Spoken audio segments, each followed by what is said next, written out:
মাস পার হতেই যেন প্রশাসন ভুলে গেল হাদিকে। এখন আর হাদির খতমের বিচার নিয়ে বাংলাদেশ সরকারের কোনো পদক্ষেপ দেখছে না দেশের মানুষ, বরং হাদির খতমের বিচার চাইতে গিয়ে পুলিশের মায়ের খেলো এনসিপির কর্মীরা।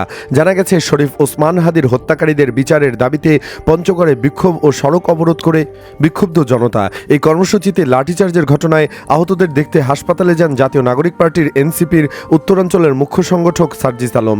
রাতে সার্জিস আলম যখন পঞ্চগড় সদর হাসপাতালে আসেন, প্রায় একই সময় সেখানে আসেন জেলা প্রশাসক কাজী Sayemuzzaman, police super Rabiul Islam, civil surgeon সহ প্রশাসনের কর্মকর্তারা। পরে জেলা জামায়াতের আমির ইকবাল হোসেন সহ অন্যান্য রাজনৈতিক নেতারাও আহতদের দেখতে যান। তারা আহতদের চিকিৎসার খোঁজখবর নেন এবং ঘটনার বিস্তারিত শোনেন।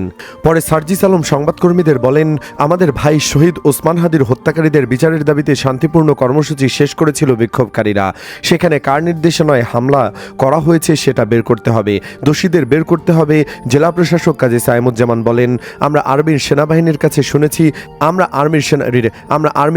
কাছে শুনেছি তারা জনদুর্ভোগ কমাতে সড়ক থেকে বিক্ষোভকারীদের সরিয়ে দিতে গিয়ে কেউ হয়তো আঘাত পেয়েছে, আর ছাত্ররা বলছেন লাঠিচার্জে তারা আহত হয়েছেন। আমরা সেনাবাহিনীর ঊর্ধ্বতন কর্মকর্তাদের সঙ্গে কথা বলবো।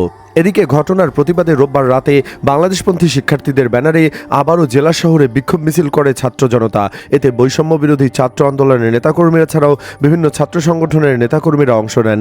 পরে তারা জেলা প্রশাসকের কার্যালয়ের সামনে বিক্ষোভ করেন।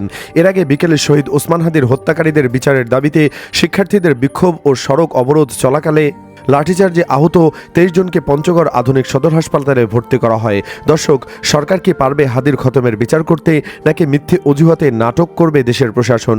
এই নিয়ে আপনার মন্তব্য জানিয়ে দিন কমেন্ট বক্সে। ভিডিওটি ভালো লাগলে লাইক দিন এবং শেয়ার করুন, আর আমাদের চ্যানেলে নতুন হলে অবশ্যই সাবস্ক্রাইব করে সাথেই থাকুন।